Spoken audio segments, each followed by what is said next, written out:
All right, welcome to the show. I'm Jason Whitlock, and I'll tell you why the only one who can help Colin Kaepernick get a job is Colin Cowherd. And I'm Colin Cowherd, and I'll tell you why we need to stop blaming LeBron for Kyrie wanting out of Cleveland. What? We blame him for global warming, Trump, now it's Kyrie. Speak for yourself starts right now. Who else is there to blame? Of course. He created it. All right, hello and welcome. We're joined today by NBA champion Eddie House and the founder of the Big Lead, Jason McIntyre. Let's start in Cleveland, where the Cavaliers' bad offseason continues, with reports surfacing this weekend that Kyrie Irving demanded to be traded. Reportedly, Kyrie wants to be the centerpiece of a franchise and is tired of playing in the shadow of LeBron James. Cowherd, do you blame LeBron for Kyrie's frustrations with the Cavs? No. First of all, Kyrie gets more shots than LeBron per game. Kyrie never has to guard the other team's best player. The other team's best defender never guards Kyrie. These are first world problems.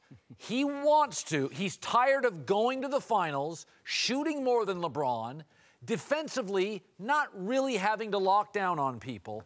You know, this is the guy that complains the line's too long to the bathroom in first class. I mean, come on. Some of these problems, Jason, are a little over the top. Well, look, I think Kyrie wanting to leave is immature. Yes. I do. I think it's immature.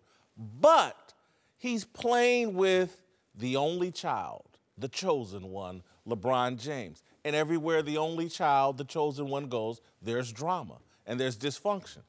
The only child, LeBron, is disconnected this season, this offseason. Hey, I'm not really helping recruit. Doesn't get along with Dan Gilbert. Clearly hasn't been monitoring and babysitting Kyrie Irving. If you wanted to take all this on, come back, you want to control the franchise, sign this guy's the coach, blah, blah, blah. This is heavy as the head that wears the crown. The reason why we can blame LeBron, and it's really not why Kyrie sees it like this, why he's blaming LeBron, because he had got handed the keys to the car. You know, he got the 5-year deal, and then all of a sudden, here comes LeBron. 11 days later. And here comes LeBron, and he just thought he was going to be the face of the franchise, and now he has to be the Robin to LeBron's Batman. And I think that's the issue with Kyrie. Because Kyrie, to your point, he's been getting shots, he's been scoring, he's been making all-star games, and he also has been defending. If you think about in the finals, he gave Steph Curry some problems when he defended him one-on-one. He took the one-on-one challenge with that. But I can't blame LeBron for this. He's going to mortgage winning to be he's already a superstar, but to be a franchise player. So I would not do that. What was Kyrie, let's be totally transparent. What was Kyrie Irving before LeBron? Young. Very good. A chronically hurt player who elevated himself, but the criticism was he didn't make anybody else better. Well, the problem with that was they were super young, Colin. And remember, when LeBron left Cleveland, 4 straight years of awfulness. LeBron left Miami, 3 years, they missed the playoffs twice. Kyrie Irving sees that future in Cleveland. Why would I want a part of this? Why would I want a bench where currently there are 5 guys 33 or older?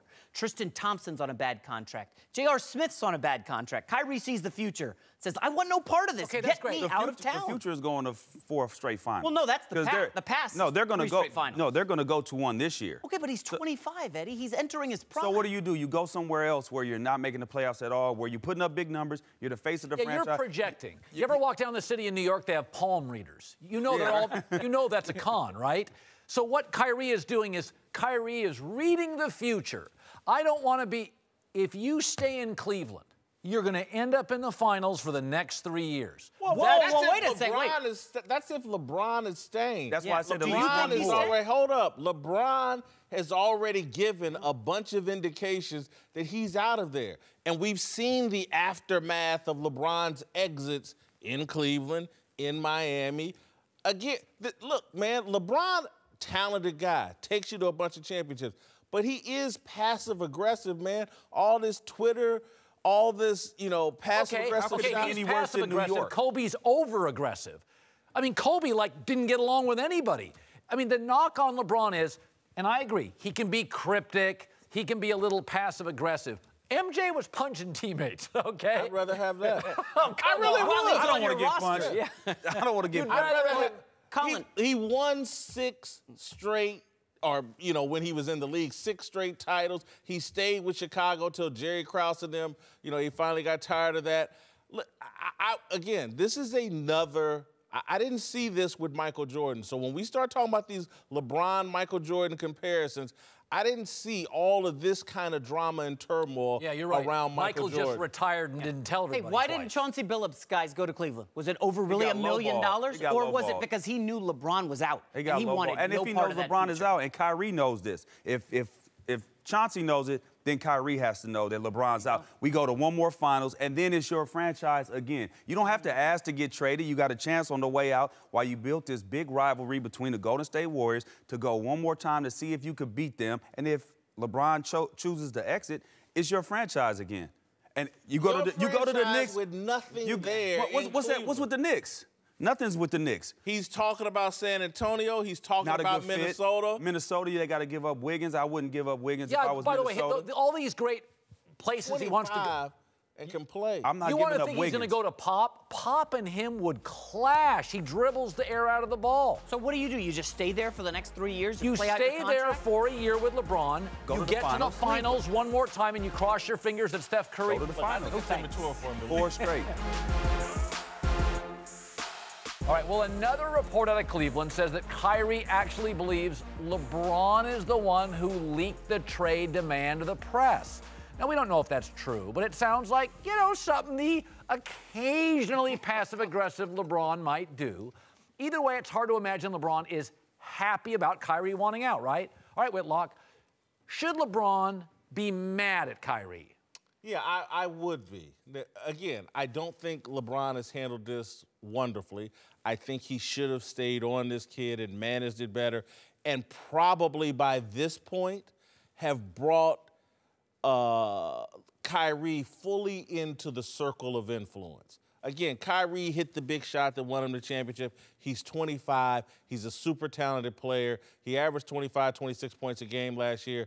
Instead of just LeBron and his little group, Randy Mims, Maverick Carter, Rich Paul, them having all the influence, Kyrie is like, dude, I've earned my place here. And so I need to be looped in on whatever we're doing as a franchise moving forward. I don't think LeBron did that. But, yeah, I wouldn't blame LeBron for being a little bit mad at I will say this. I kind of disagree. The one thing where I give Kyrie respect is, and this happens in the world of business, that innovators eventually face imitators. LeBron changed the world. Michael didn't do this, Magic didn't, Bird didn't, Hakeem didn't. In his prime, LeBron twice said, I'm going to leave. From a winning team. LeBron was with a championship-level team and left twice in his prime. And guys looked around the league, and KD's like, look, I'm going to do it.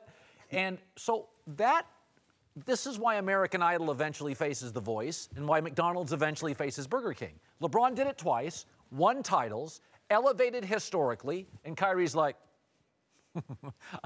that works for all these guys. Kyrie is just the imitator to the innovator, and I don't blame. This is why I supported KD. LeBron has changed. So you support Kyrie in this decision? No. I think he's immature. I think it's a mistake. But I will say, all he's doing is watching the lead alpha.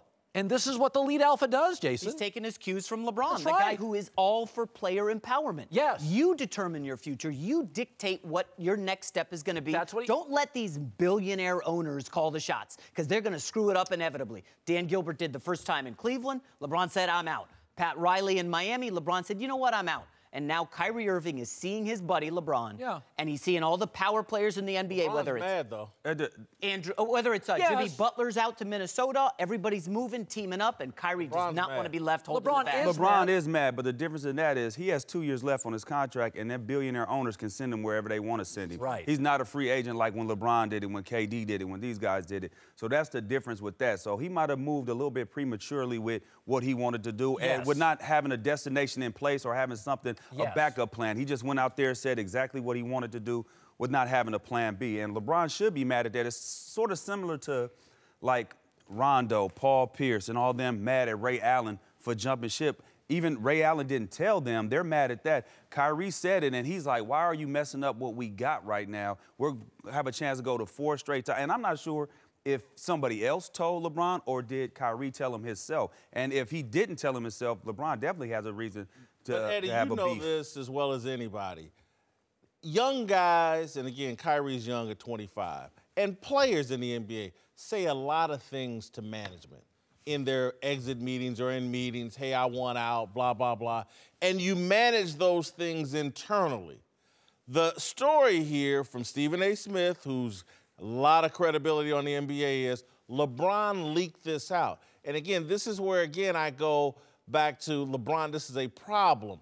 LeBron should be trying to manage this situation, not leaking it out, increasing the chaos. Well, if Kyrie doesn't come to LeBron and speak to him, you man to man say, yo, I'm thinking about doing this, then why can't LeBron leak that out if he leaked it out? He should go to Kyrie because he's young and immature and you're trying to keep it together. I mean, obviously he don't want to keep it together. If you want to go behind somebody's back and say, hey, I'm leaving, and we supposed to have a relationship like that. Look, you see how many times they hug before the games, they hug after they lost. Behind his back? He went into the management and told him. But you should, hey man, I'm about to tell these people that I want to get traded. That's the same. That's what I'm saying. That's the same beef that the Boston players have with Ray Allen. But the lack of communication with each other when you think that it's a brotherhood and, hey, man, we should be able to talk to each other. Let me know what your next move is, even though you really don't have to, but I thought we were brothers like that. You would tell your brother if you was moving out of state, Eddie, wouldn't you? do you think with the LeBron situation that if LeBron really did leak it, he's setting up the PR look a year from now? Hey, man,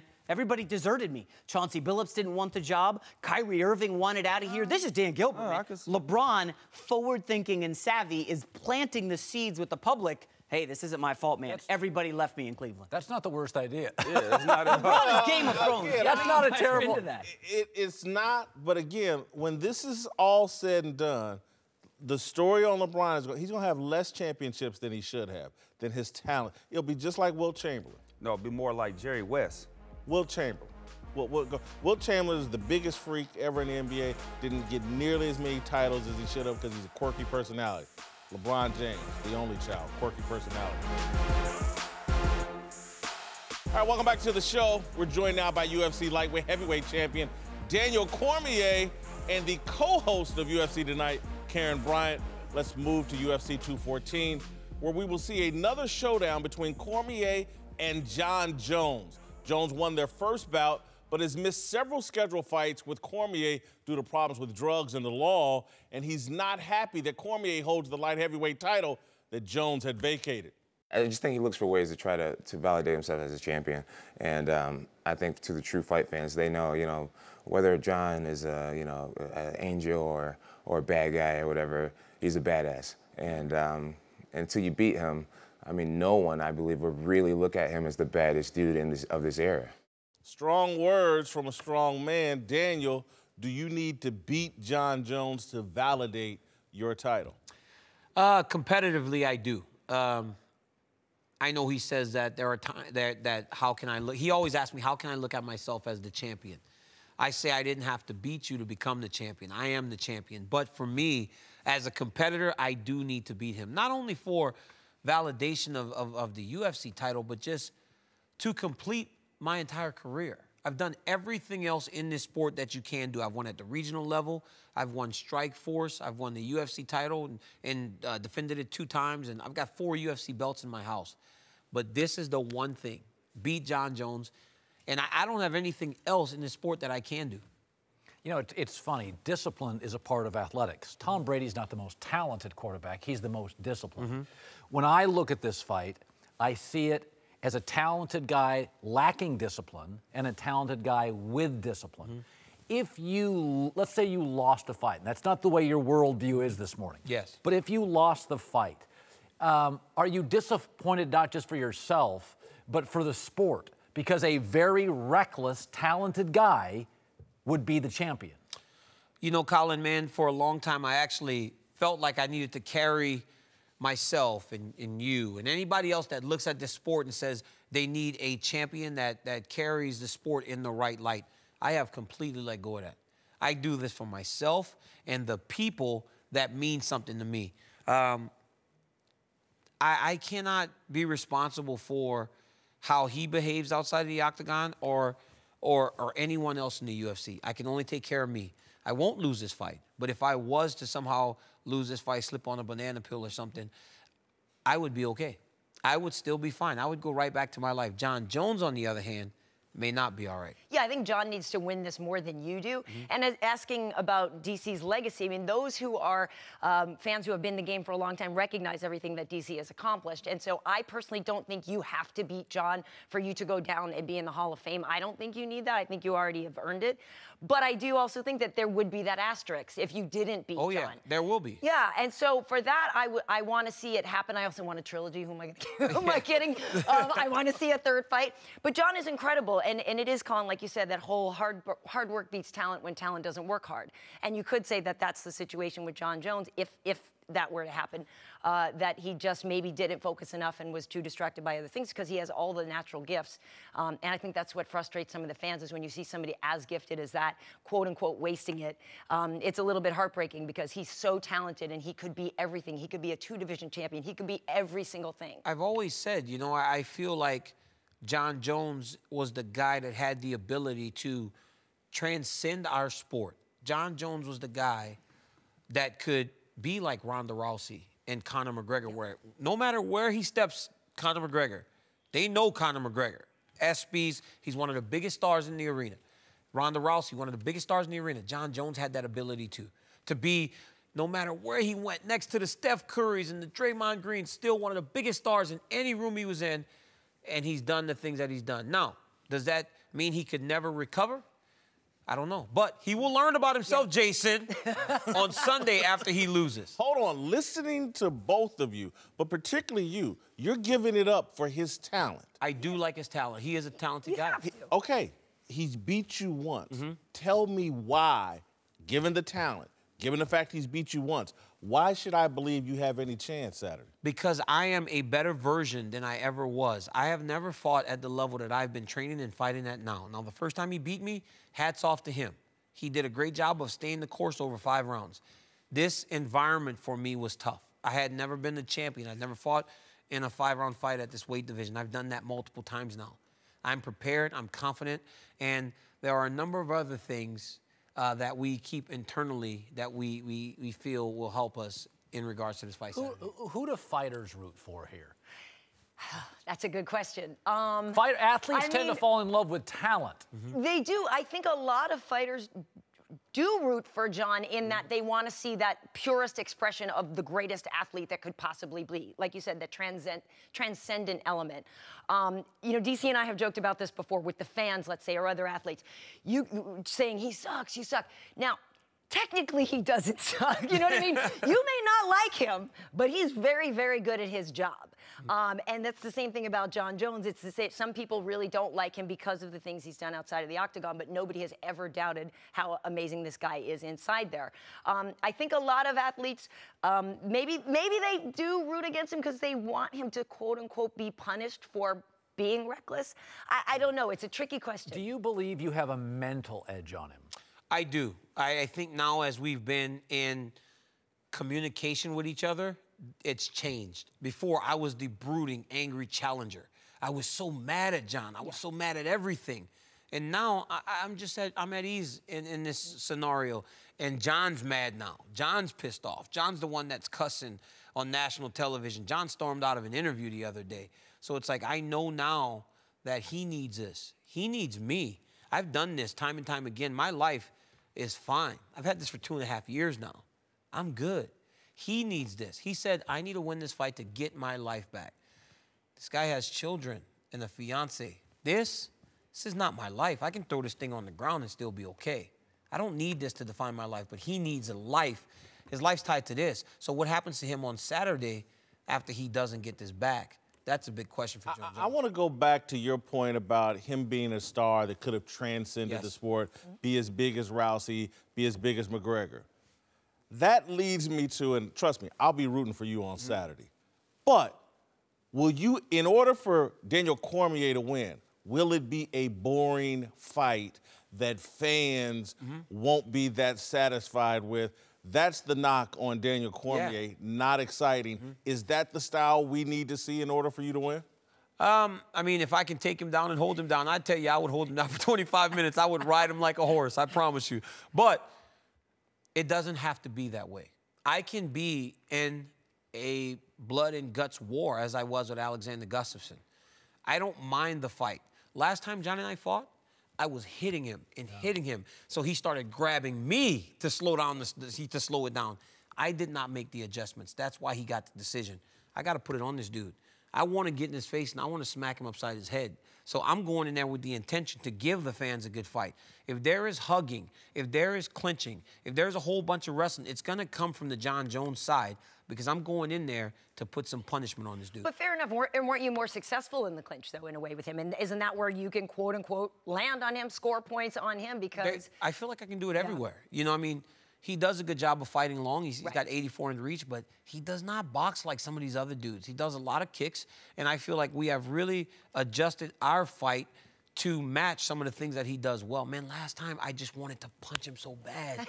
Now I'm going in there to compete with him. Yes or no answer very quickly. Will this fight happen on Saturday? This fight will happen. Now, I don't know. Yes LA, or no? hey, Oh LA, get ready because once he loses, the streets are going to be crazy. Watch for John Jones running up and down Sunset Boulevard. All right, welcome back. We are joined now by Fox NFL analyst Greg Jennings, Super Bowl champ Eric Davis. Let's move to the Cowboys. Why not? Who just kicked off training camp up the road here, but already have several issues. Des Bryant raised eyebrows Friday, showing up late to practice, supposedly because of a sinus infection. This after Ezekiel Elliott accused of punching somebody in a bar last week while already under investigation for domestic violence. Not that Jerry Jones sounds concerned or anything. I have reviewed everything. As you know, he's had his complete president. There is absolutely nothing, not one thing that I've seen that has anything to do with domestic violence. My opinion is there's not even an issue of he said, she said. In my opinion, there's not even an issue there. All right, Whitlock, will all the chaos negatively affect the Cowboys this year? I really don't think so. I think this is starting to smell like the Cowboys of the 1990s. And, you know, all we need is Michael Irvin walking out of a hotel with some topless models, and it'll be the 1990s with all the Super Bowl and all the success. Look, man, Jerry Jones and a lot of successful football teams at the college and pro level have all kinds of chaos going on.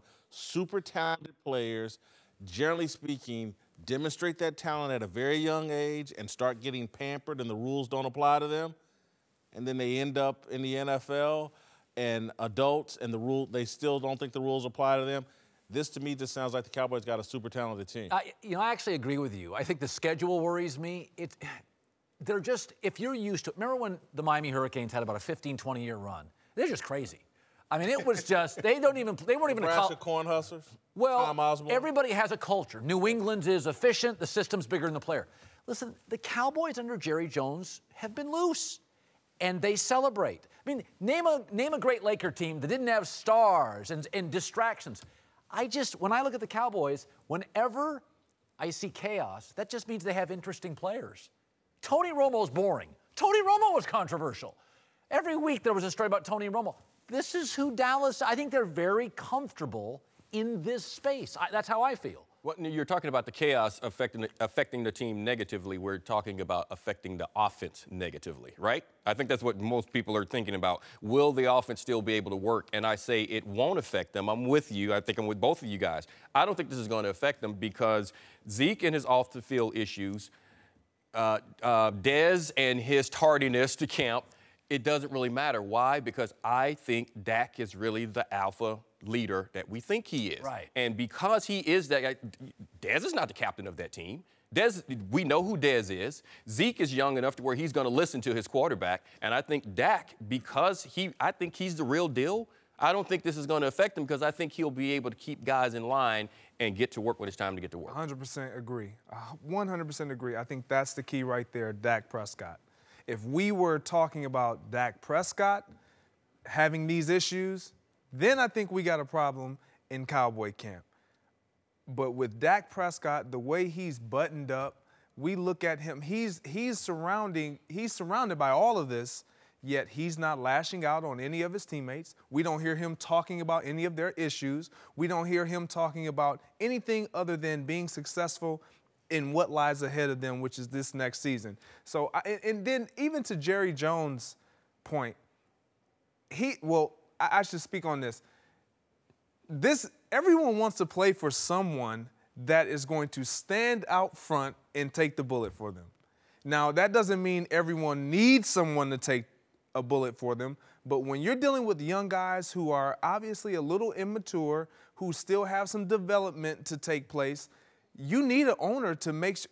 Typically, it's your head coach, but in this sense, in this case, it's Jerry Jones who says, you know what, whether they're wrong, right, or indifferent, I'm going to stand and say what I need to say, whether I'm defending them, whether I'm supporting them, or whether I'm not. That lets your player know that I have your back 100%. If you looked at the biggest 4 or 5 teams in the world, Real Madrid, Lakers, Yankees, Cowboys, I mean, could I not make the argument with the expansion of the global media, sports media, this is just the way it works? I mean, Jason, if you play for the Cowboys, Lakers, Real Madrid, they constantly have controversies because there's a magnifying glass on the Cowboys. I would agree. Jacksonville's got a lot of problems the last 3 or 4 years. Nobody talks about it. I would agree. I want to follow up on a little bit on Greg's point in terms of the confidence it instills in a team when the guy at the top seems to have your back no matter what.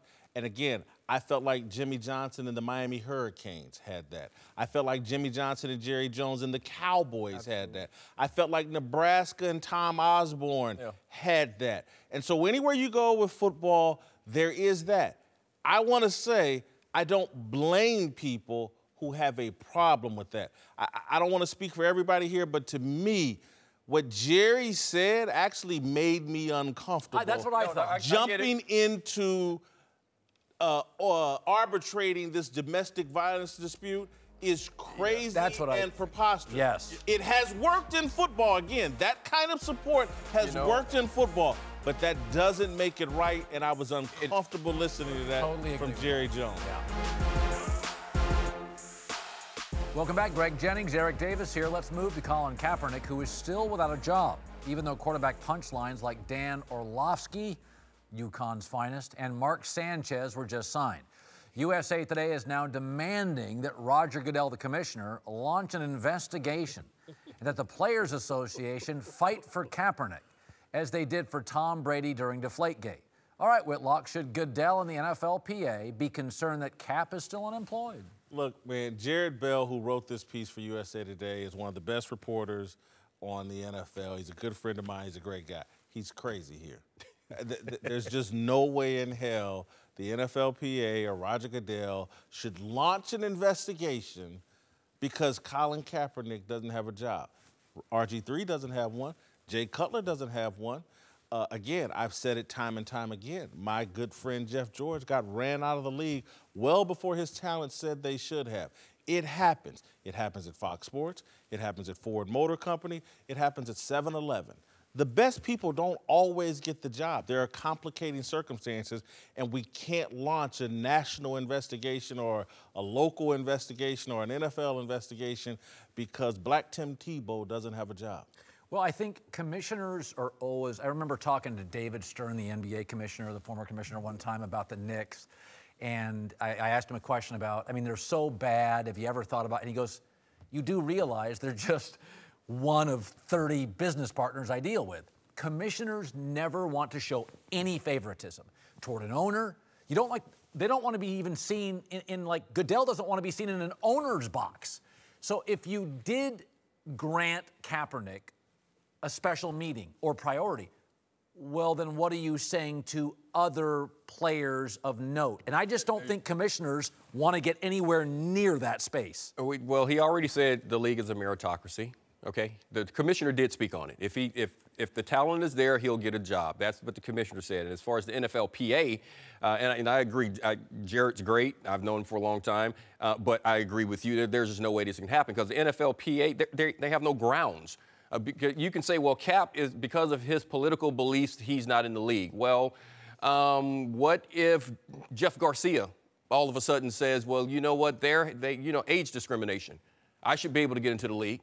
Why don't you guys sit down and vote for me? And, I mean, you know, stand up for me, give me an opportunity. T.O., the same thing. He wants to play. Why don't you guys allow me to get back in the league? There's just no grounds for them to do it on, because you can always fall back on you don't have the talent. Well, and also, could I make the argument that the NFL did give him a platform? The NBA does not allow you to protest in arena as a player. NFL does.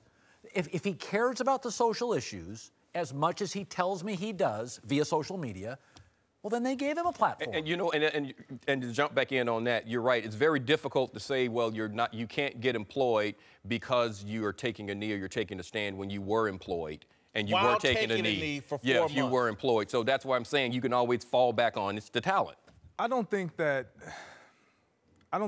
Goodell needs to say anything because he's already made statements. But my issue with this in its entirety is simple.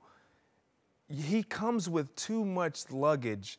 And what I mean by luggage, I'm all for what he's talking about, what he's standing for, and what he's passionate about. But when that trumps, and I'm an owner, and I'm a GM, and I'm a head coach, if I feel like that trumps what I want to bring you in for, why would I go out and bring that in my locker room when my main focus is to win football games, and I want these guys to solely focus on that. Understanding I got 50-plus, 60-plus guys who have individual brands already, who have individual stances on politics and just social economics. I get all of that, but when you're looking at a guy who is not a superstar. He's a backup. He's a backup.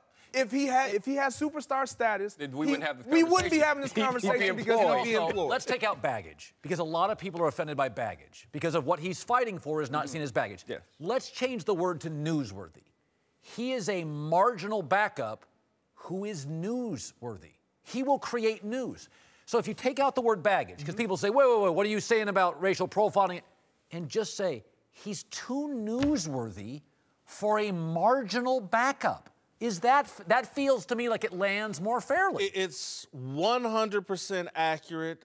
The people that right now are acting like, well, the NFL, the world's going to end if Colin Kaepernick doesn't get to play in the NFL. This is baffling to me. We've lost much better play. Jim Brown don't play in the league no more.